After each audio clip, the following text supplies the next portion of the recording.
أعوذ بالله من الشيطان الرجيم. بسم الله الرحمن الرحيم. وبه نستعين. اللهم يسر ولا تعسر. رب اشرح لي صدري ويسر لي أمري واحلل عقدة من لساني يفقه قولي. اللهم علمنا ما ينفعنا وانفعنا بما علمتنا وزدنا علما.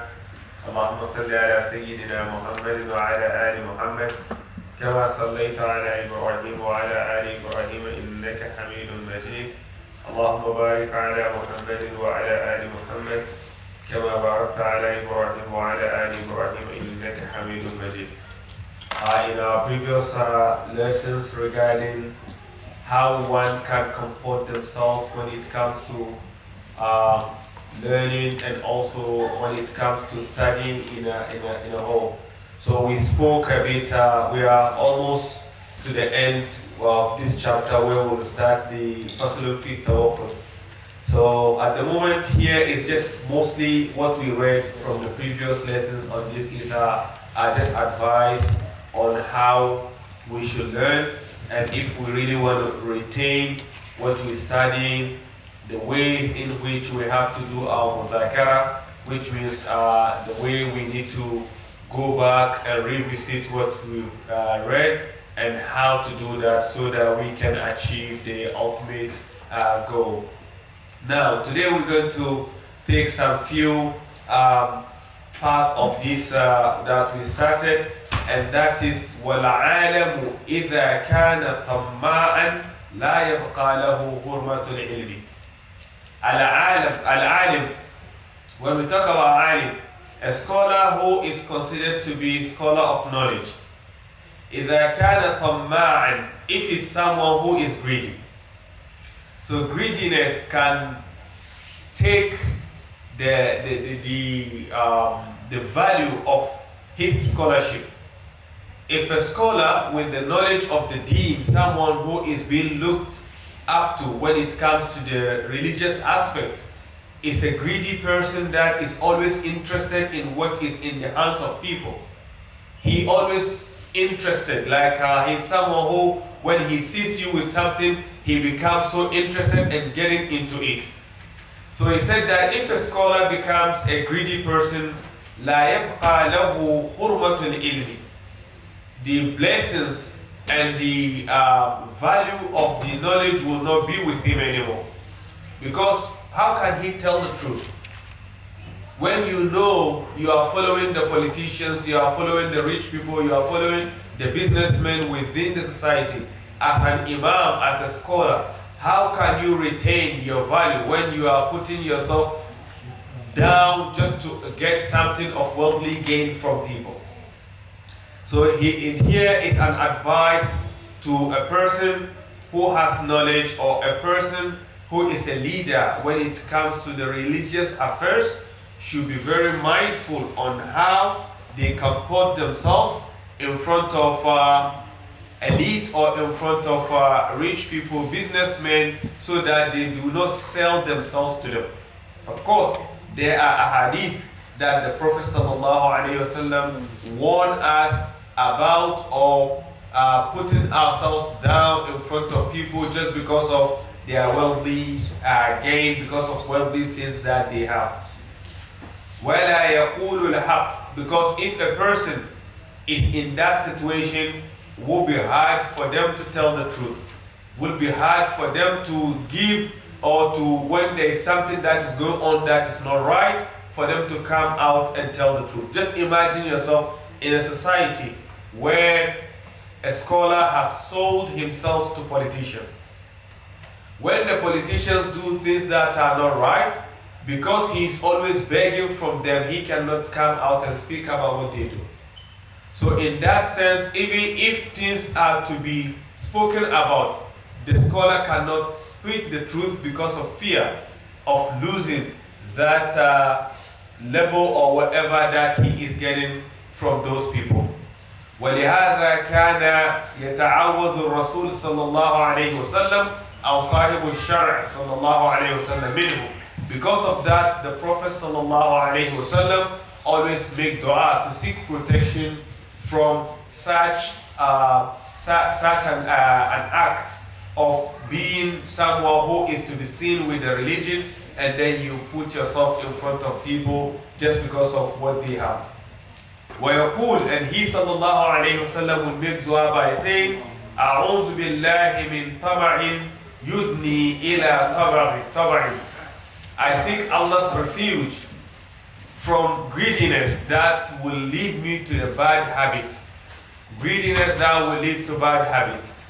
So the Prophet ﷺ is seeking refuge from Allah to get protection from such an act where a person's greediness will lead him to a bad habit. Now, he sallallahu alayhi wa sallam, he advised that we should stay away from character or behavior that will lead us to greedy. وَيَنْبَغِي لِلْمُؤْمِنِ أَلَّا يَرْجُوَ إِلَّا مِنَ اللَّهِ تَعَالَى. So a believer should always be mindful of his hopes. All hopes that he is looking for should be from Allah subhanahu wa ta'ala. Whatever you want in your life, it has to be from Allah subhanahu wa ta'ala. Do not have hopes in any of His creation. When you want something, seek it from Allah subhanahu wa ta'ala. Ask Allah. Do not go beyond Allah, or you go below Allah, asking someone who is also ajiz, the person who cannot even give himself. Allah is the one that is giving, and we should always ask from Allah subhanahu wa ta'ala. So it is very important when you have hopes, your hopes should be depending on Allah subhanahu wa ta'ala in everything that you want in your life. وَلَا يَخَافُ إِلَّا مِنْهُ. And for that matter, such a person should not fear anything but from Allah subhanahu wa ta'ala. Do not let anyone intimidate you. Don't be in a situation where you are scared of a person. Remember, as we saw in our previous reading, لا طاعة لمخلوق في معصية الخالق. There is no obedience to the creation in disobedience to Allah subhanahu wa ta'ala. So we have to have our fear in Allah, not anyone else. At any given time, when you are able to make a decision and understand that your decision is based on what Allah subhanahu wa ta'ala commands, and for that matter, whatever you neglect or whatever you stay away from is from things that Allah subhanahu wa ta'ala forbid, ignore any other thing. Do not be interested on what other person says, because your concern should be your relationship with Allah, not relationship with His creation. ويظهر ذلك بمجاورة حد الشرع وعدمها. And this will be clear when a person is exceeding the limit when it comes to the ruling of the deen. He is exceeding the limit when it comes to the ruling of the deen in a way that he will do anything just to make people happy, even though that thing is haram. So imagine if you have a leader. When we talk about leader here, we're talking about someone who is considered an imam, someone who is considered a sheikh, someone who is supposed to carry the voice of the weak. He himself has put himself down in front of those that are businessmen and politicians. How can he tell them the truth when they do things that are not permitted? فَمَنْ عَصَى اللَّهَ تَعَالَى خَوْفًا مِنَ الْمَخْلُوقِ فَقَدْ خَافَ غَيْرَ اللَّهِ تَعَالَى. Whoever disobey Allah subhanahu wa ta'ala, فَمَنْ عَصَى اللَّهَ تَعَالَى, whoever disobey Allah subhanahu wa ta'ala, خَوْفًا مِنَ الْمَخْلُوقِ, out of fear of His creation, that person has indeed feared something other than Allah subhanahu wa ta'ala. Whoever fears anything, whoever disobey Allah out of fear of the creation, and that is what we were talking about earlier. You only disobeyed Allah not because of anything, just because you want to have a good relationship. Mathalan, let's give example. It is haram to delay prayer. We know that. But we are sitting with someone who is not a Muslim, or someone who is lazy. He does not like prayer. and that person's environment, that person, because you're sitting with such a person, it's time for prayer, but you don't want to get up and go to prayer because you feel like when you do that, you have spoiled the setting. So you don't want to upset that person, and you sat down and delayed your prayer. You get the point? So now your delayance of prayer is not because it is acceptable or it is something that you have tangible reason why you should delay the prayer, but just because you don't want to upset somebody, then you delay the prayer because of that. We have multiple examples. Muslims will organize a gathering and they invite non-Muslims to the gathering. And they set the time for the program. Example, let's say program is starting 12 o'clock and Dhuhr is around maybe 12:30 or 1 o'clock. And by then, that's when things are already settled. And you see the Muslims feel bad to get up at that moment and go and pray because they don't want to upset their guests. You know? So doing that, we don't want to upset people while what we're doing is disobedience to Allah subhanahu wa ta'ala. We know one scholar who, whatever the gathering is, when it's time for prayer, in your gathering that you even invited him, not the one he even invited him, he will ask one of his children to call adhan. When the adhan is made, it's just say, okay, we as Muslims, when Allah calls, we answer the call. You get up and go.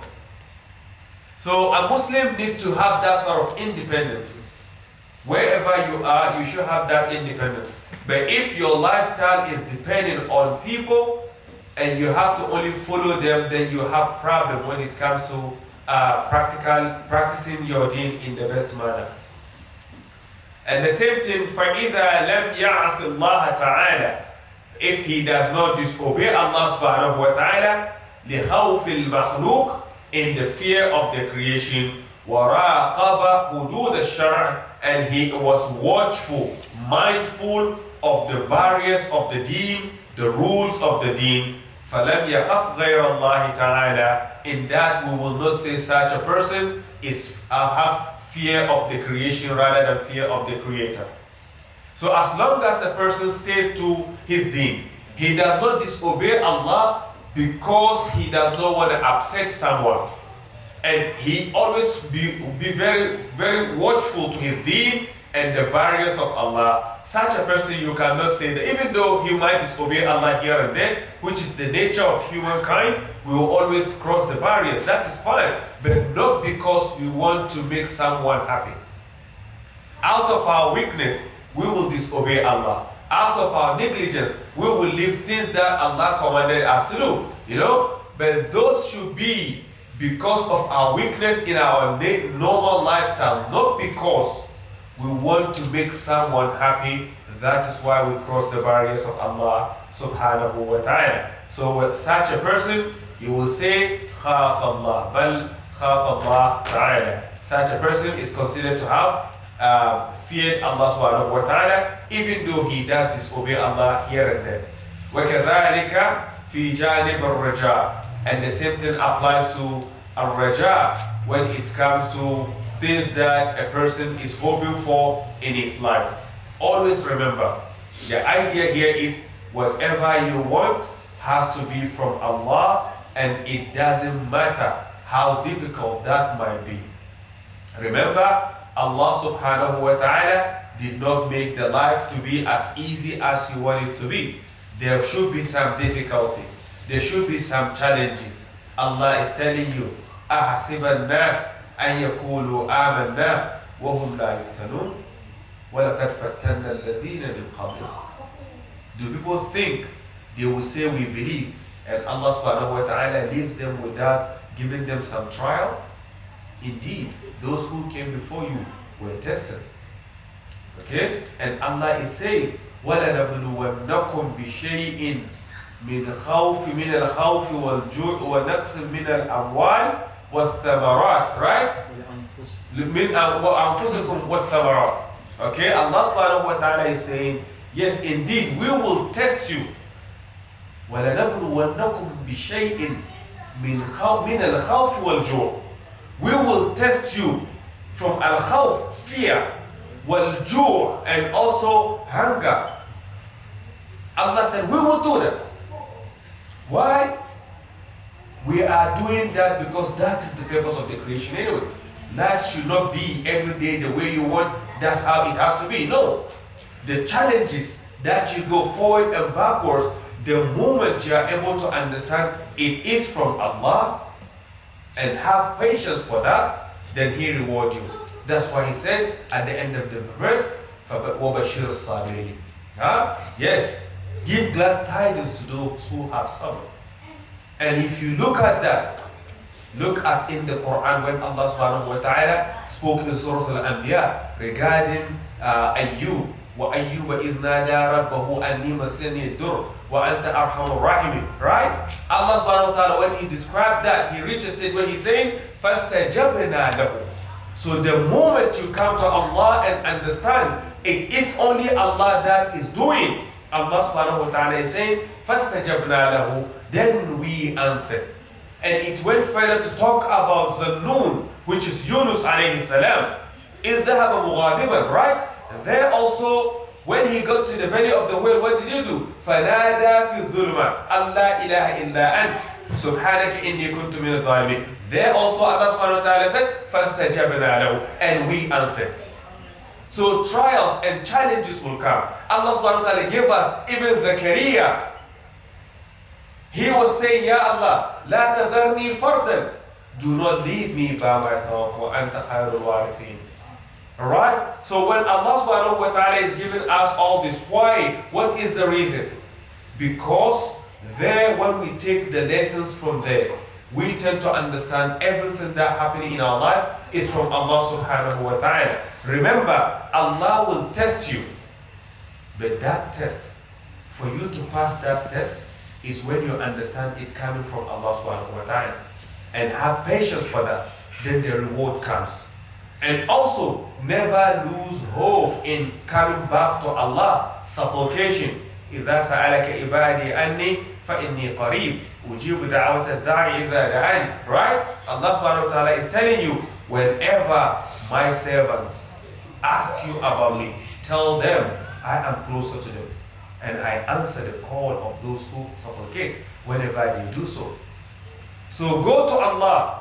When do you go to Allah? When you are in trouble? No, because Allah subhanahu wa ta'ala told us when the angels came to Allah and said, Ya Allah, someone is mentioning you deep down in the ocean. Allah said to them, we know who is there.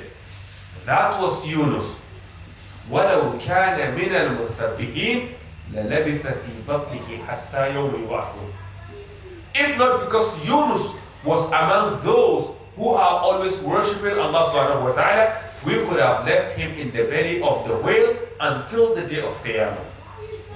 So when we need anything, we should get to Allah. Allah should be our main focal point when it comes to anything that we want in our life.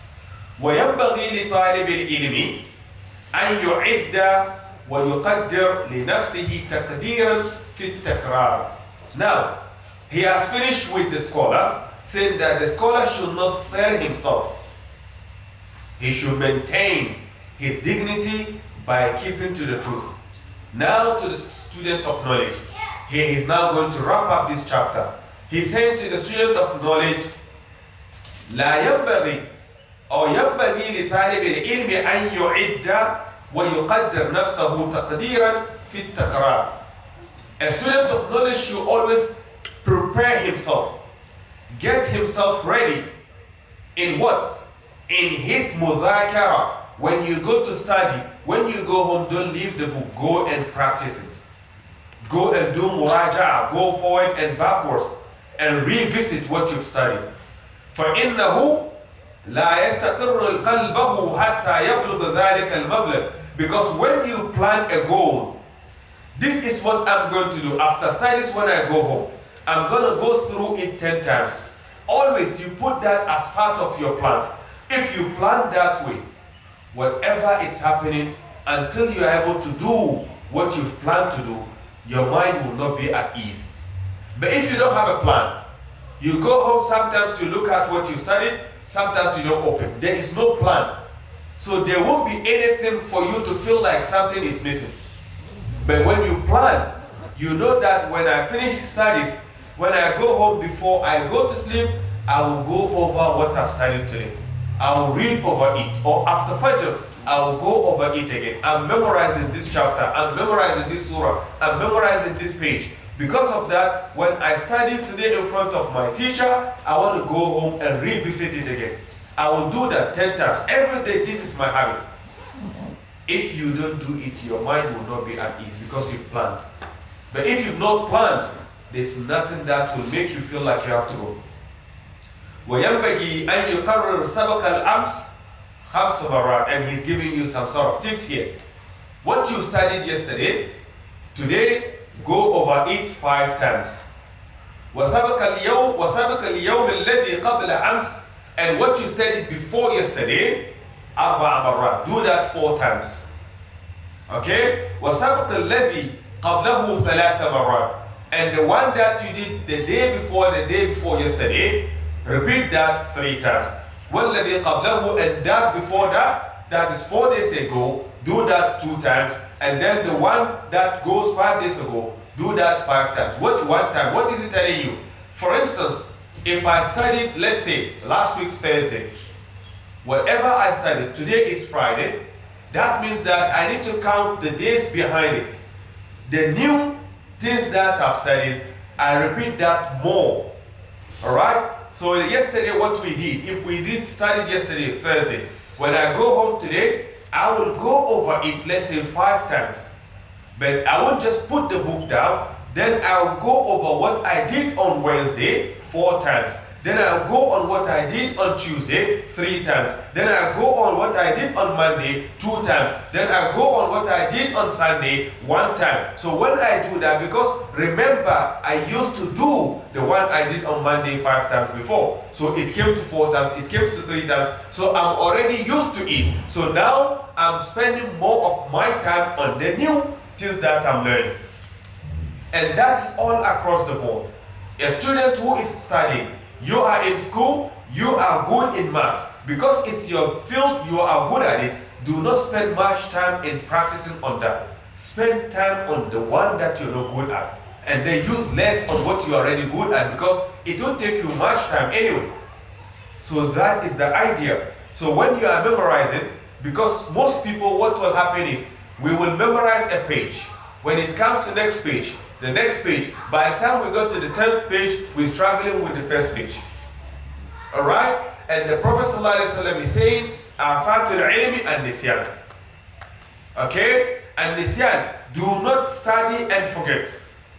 So the only way you can retain the previous is making sure that you are going over it every now and then. So the new one, spend more time on it. That's why all the scholars that we know, or the scholars of the past time, even though they've memorized the Quran, in the morning they will read the Quran off-headed, full juzu. In the evening, they will open the Quran and read.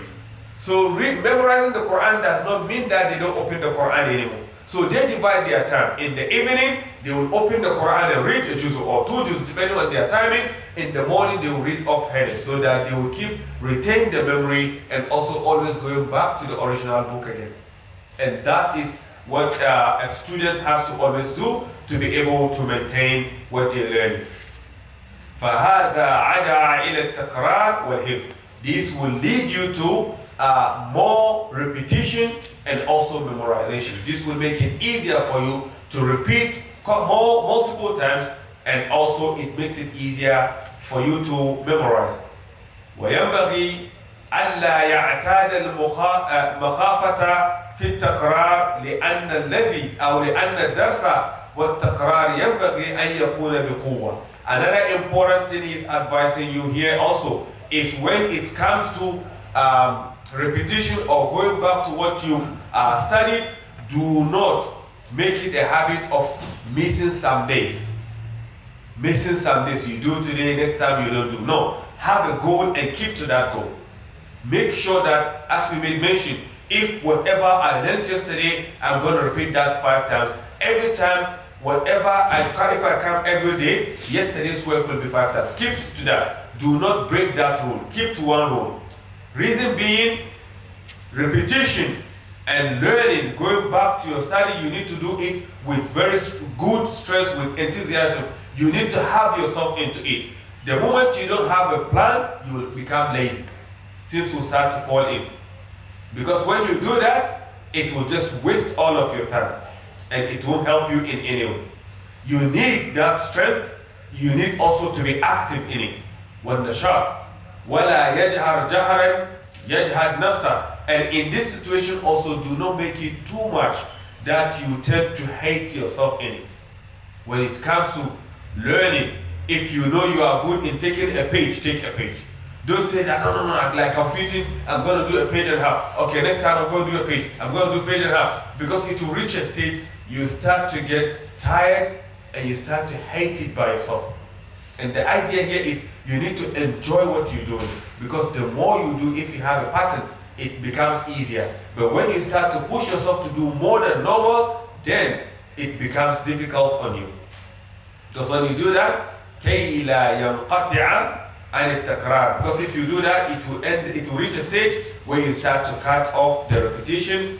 فَخَيْرُ الْأُمُورِ أَوْسَطُهَا. And you need to understand, خَيْرُ الْأُمُورِ, the best of things, أَوْسَطُهَا, the moderate. You should always be moderate. Not too much, not too less. Take in between. And inshallah, when you do that, you will achieve your goal. It has been said, Hukiya and Aba Yusuf, rahimahullah, كان يذاكر الفقه مع الفقهاء بقوة. Aba Yusuf, this Yusuf, we spoke about him, one of the students of Abu Hanifa al-Nu'man. He's one of his main students that he's always been mentioned, and Muhammad. These two, so they said that he used to study with scholars of jurisprudence, and he is always strong in what he's doing. He put effort, he put his mind on what he's doing, and he do it right. What happened is, كان صهره إنه يتعجب منه في أمور. There was his son-in-law who was living with him, and this boy was so surprised with the way he goes about his studies, because he is always on it. His son-in-law was surprised of this affairs of his. وَكَانَ يَقُولُ. This son-in-law used to say, أَنَا أَعْلَمُ أَنَّهُ جَائِعٌ مُنْذُ خَمْسَةَ أَيَّامٍ. I know Abu Yusuf was without food for the past 5 days, but you won't see it when it comes to his studies. But we give excuses here and there. We always have something to say. This is why I couldn't memorize this week. This is why I couldn't read my page this week. This is why I forgot what I learned this week. We got excuses. And when we look at our lifestyle and days, we have more time. It's just because we waste it. We don't have enough time, or we don't give enough time for our lessons so that we can achieve what needs to be achieved. Now, so he said that I know sometimes he goes for 5 days without enough food. وَمَعَ ذَلِكَ إِنَّهُ يُنَاذِرُ بِقُوَّةٍ. You still see him practicing with strength, ونشاط and active. He does not play around with his lesson. وَيَنْبَغِي أَلَّا يَكُونَ لِطَالِبِ الْعِلْمِ فَتْرَةٌ فَإِنَّهَا آفَاتٌ. It should not be for a student of knowledge that has a time that is used for wasting or just for leisure. No, you have important things to do, so there's no time to waste. You have important things to do. وكان أستاذنا الشيخ إمام برهان الدين رحمه الله يقول إنما غلبت على شركائي. He was saying that I was able to exceed and pass my mates, my colleagues who were students like me at the time that we were studying with distance. بأن لم تقع لي فترة.